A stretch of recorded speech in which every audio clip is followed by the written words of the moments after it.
প্রধানমন্ত্রীর চীন সফর ঘিরে দেশকে অস্থিতিশীল করার চেষ্টা করছে প্রতিবেশী রাষ্ট্রের গোয়েন্দা সংস্থা। এমন অভিযোগ এনেছেন রাষ্ট্রবিজ্ঞানী দিলারা চৌধুরী।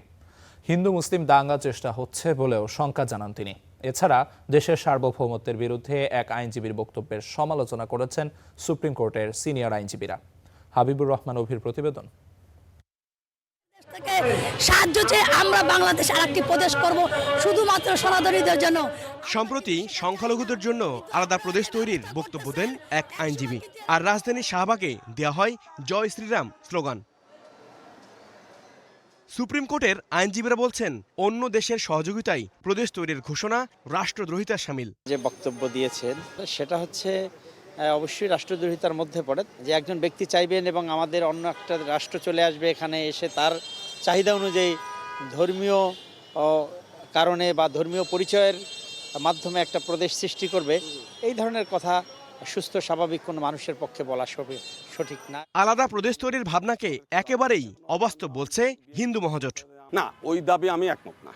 একমত না বলতে গেলে, বাংলাদেশের যদি আমার বাড়ি হলো রাজবাড়ী, আমাকে যদি বলেন চট্টগ্রামে যাই বসতি করেন, আমি তো করবো না। এটা হচ্ছে উনি যেটা বলছে এটা অসম্ভব, এটা হলো অবাস্তব। কেউ করবে না, হিন্দুরাই করবে না। দরকার হলে এই দেশ ছেড়ে চলে যাবে, তবে এই দেশের মধ্যে আর এক দেশে যাই বসবাস করবে না। রাষ্ট্রবিজ্ঞানী দিলারা চৌধুরীর শঙ্কা, হিন্দু মুসলিম দাঙ্গা তৈরির চেষ্টা চলছে।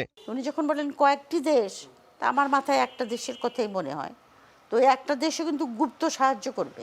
মূর্তি থাকবে মন্দিরের ভিতরে, কারণ একটা ওপেন জায়গায় একটা মূর্তি থাকলে কেউ হয়তো ওটাতে একটা ঢিল মারবে, কেউ হয়তো ওটা থেকে একদিন একটু আগুন লাগানোর চেষ্টা করবে, আর লেগে যাবে হিন্দু মুসলিম।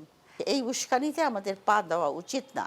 হঠাৎ এসব কর্মকাণ্ডে প্রতিবেশী রাষ্ট্রের গোয়েন্দা সংস্থার সংশ্লিষ্টতার সন্দেহ করছেন এই রাষ্ট্রবিজ্ঞানী। চৈতালির উনি যে স্টেটমেন্টটা দিয়েছেন, উনি তো বোঝাই যায় যে একটা কোনো সংস্থার হয়ে কাজ করছে। মোস্ট লাইকলি র তাকে বলেছে যে তুমি এইটা বলো। খালেদা জিয়া গেছিলেন যখন চীন সফরে, তখন আমরা শুনেছিলাম যে চীনের সঙ্গে কিছু চুক্তি হবে আর কি। তখন এই 64টা জেলায় যখন বোমা, তখন উনি তাড়াতাড়ি করে সফর সংক্ষিপ্ত করে ফিরে আসেন। তো এখন দুটার মধ্যে আমি কোরিলেশন দেখি।